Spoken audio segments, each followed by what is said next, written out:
यदि आप भी अपने जीवन में संघर्ष कर करके थक गए हैं और भाग्य आपका साथ नहीं दे रहा है, या आपको लगता है कि आपका संघर्ष है कि समाप्त होने का नाम ही नहीं ले रहा, वहीं दूसरी तरफ आपके आजू बाजू आप देख पा रहे हैं कि कुछ लोग आपसे भी कम मेहनत करके बहुत ज्यादा पा रहे हैं, तो फिर आपको सही समय रहते सही उपाय कर लेने की बहुत जरूरत है।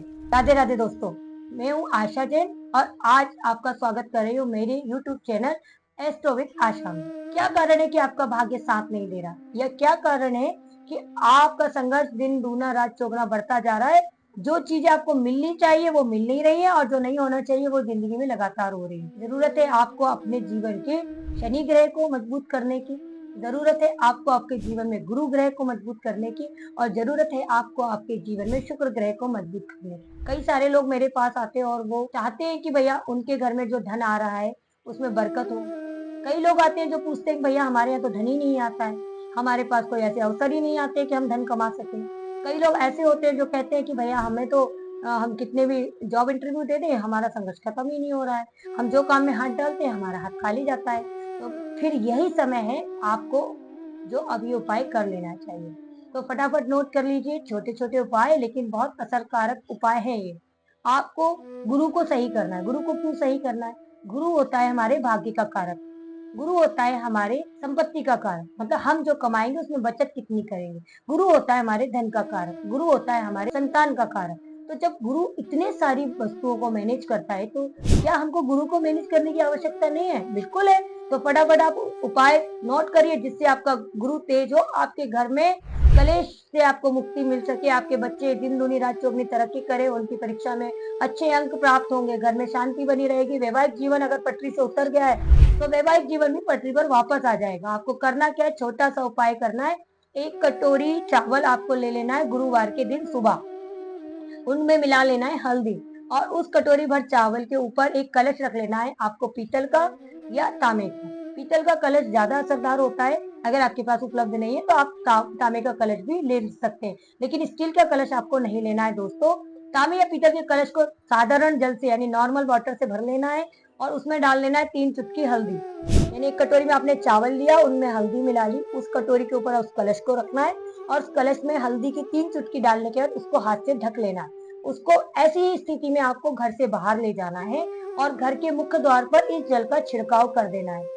और जो चावल कटोरी में थे ना मित्रों, उन चावल को ले जाके आपको रख देना है आपके पूजा कक्ष में यानी मंदिर में। दिन भर उन चावलों को ऐसे ही रखा रहने दीजिए।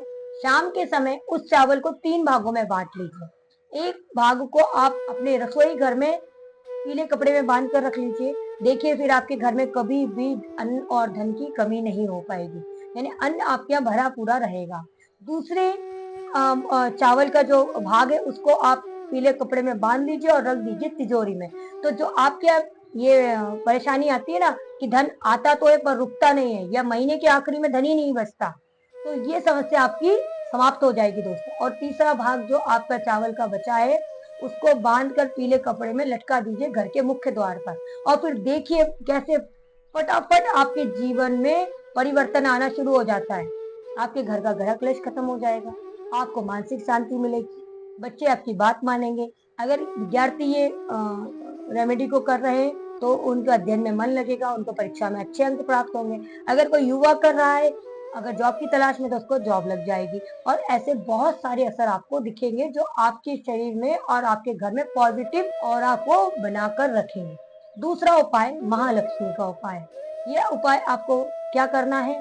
आपको एक पात्र ले लेना है, यानी एक कटोरा ले लेना है। कटोरा आप क्रिस्टल का भी ले सकते हैं, कटोरा आप पीतल का भी ले सकते हैं, कटोरा आप स्टील का भी ले सकते हैं, और अगर आप समर्थ हैं तो आप चांदी का भी वो कटोरा ले सकते हैं। उसमें आपको नॉर्मल वाटर भर लेना है शुक्रवार के दिन सुबह 11 बजे के पहले। उसमें डाल लेनी है गौमूत्र की 3 बूंदें। गौमूत्र सनातन धर्म में सबसे पवित्र वस्तु माना जाता है, और दूसरी सबसे श्रेष्ठ और पवित्र वस्तु है गंगा जल। तो 3 बूंदें आपको डालनी है गंगा जल की।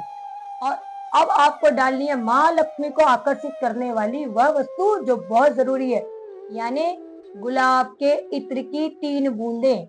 ये सब कटोरे में डालने के बाद, बाउल में डालने के बाद, उस बाउल को आप ले जाकर घर के मुख्य द्वार के दाहिने हिस्से में स्थापित कर दीजिए, यानी रख दीजिए। सुबह 11 बजे के पहले आप ये कटोरा रख दीजिए या बाउल रख दीजिए और दिन भर उसको रखा रहने दीजिए। शाम को सूर्यास्त के बाद संध्या की जब हम आरती करते हैं ना, उस समय में आपको इस कटोरे को उठाना है और इस जल को किसी क्यारी में विसर्जित कर देना है। दोस्तों ध्यान रखने वाली बात यह है कि क्यारी में विसर्जित करना है, किसी भी पौधे वाले गमले में नहीं डालना है और ना ही इसके छींटे किसी भी पौधे पर पड़ना चाहिए। ये हो गया आपके महालक्ष्मी का उपाय। इस उपाय को आप 3 शुक्रवार करिए और फिर देखिए कैसे धन आगमन के रास्ते आपके खुल जाते हैं। अगर आप जॉब की तलाश में, आपको जॉब मिल जाएगी। आपके घर में जो बरकत नहीं हो रही थी, बरकत होनी शुरू हो जाएगी। आपके घर में, आपके मन में, आपके मस्तिष्क में ऐसे नए नए उपाय आने लगेंगे जिससे कि धन की देवी लक्ष्मी आकर्षित होगी और आपके घर में धन आगमन बढ़ जाएगा, यानी फाइनेंशियली आप स्ट्रांग हो जाएंगे। अब हम कर लेते हैं नोट तीसरा उपाय, यानी शनि का उपाय। शनि क्या करता है? आपके संघर्ष को बढ़ाता है। तो हम संघर्ष अगर कम करेंगे तो भाग्य वैसे ही बढ़ जाएगा। तो आपको बना लेना है फटाफट आटे के 3 दिए शनिवार की शाम को। दिए आपको ताजे बनाने हैं और आपके हाथ से स्वयं बनाने। अगर कोई लेडीज इसको यानी गृहिणी उपाय कर रही है या महिला उपाय कर रही है तो वो अपने आटे के दिए बना सकती है। अगर कोई पुरुष ऐसा है जिसको आटे के दिए बनाना नहीं आ सकते तो वो अपनी माँ की मदद भी ले सकता है और अपनी पत्नी की मदद भी ले सकता है। और 3 आटे के दिए आपको ऐसे बनाना है कि वो 7 मुखी हो, यानी उनके 7 मुंह होने चाहिए। अब इन 7 मुंह दियों में हमें लंबी कपास यानी रुई की बत्ती डाल लेनी है। सातों तरफ रुई की बत्ती डाल लेने के बाद एक दिए में हमको भर देना है तिल का तेल, दूसरे दिए में हमको भर देना है सरसों का तेल और तीसरे दिए में हमको भर देना है चमेली का तेल।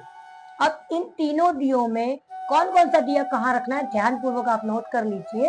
पहला दिया आपको आपके घर के मंदिर में रखना है जो कि होगा चमेली के तेल का। चमेली के तेल का 7 मुखी दिया आप घर के मंदिर में हनुमान जी को ध्यान करते हुए स्थापित करेंगे और उसके बाद हनुमान चालीसा का पाठ करेंगे। दूसरा तिल का तेल का जो दिया है उसको ले जाके आप किसी भी भोलेनाथ यानी शंकर जी के मंदिर में शंकर जी को अर्पित करते हुए सामने उनके प्रज्वलित कर देंगे। और तीसरा दिया आपको यानी सरसों के तेल के दिया को आपको प्रज्वलित कर देना है पीपल के नीचे। ये उपाय आपको 3 शनिवार अनवरत रूप से करना है और फिर देखिए आपके जीवन से संघर्ष कैसे गायब हो जाता है। आपके जो कर्म है आपको फल देना शुरू कर देंगे, आपका भाग्य का साथ आपको मिलना शुरू हो जाएगा, आपके रुके हुए काम पूरे होने शुरू हो जाएंगे, आपके शत्रु समाप्त हो जाएंगे। ये 3 दिए का उपाय जो है बहुत चमत्कारी उपाय है दोस्तों और इसको करने से 100% आपको लाभ मिलेगा। तो मैंने आज आपको आपके अपने वीडियो में 3 ग्रहों से जुड़े हुए यानी गुरु, शुक्र और शनि से जुड़े हुए 3 उपाय आपके सामने रखे हैं। आप इन रेमेडीज को अपने जीवन में करके देखिए और ये मेरा पूर्ण विश्वास है कि आपको इनसे बहुत लाभ मिलेगा। क्योंकि मेरे जितने भी लोग मुझसे मिलने आते हैं या जो भी मेरे जजमान है, जो भी मेरे क्लाइंट है, उनको इससे 100% लाभ हुआ। आप इसको लाइक करिए, सब्सक्राइब करिए और जुड़े रहिए मेरे चैनल एस्ट्रो विद आशा के साथ। आज के लिए इतना ही। जय श्री कृष्णा दोस्तों।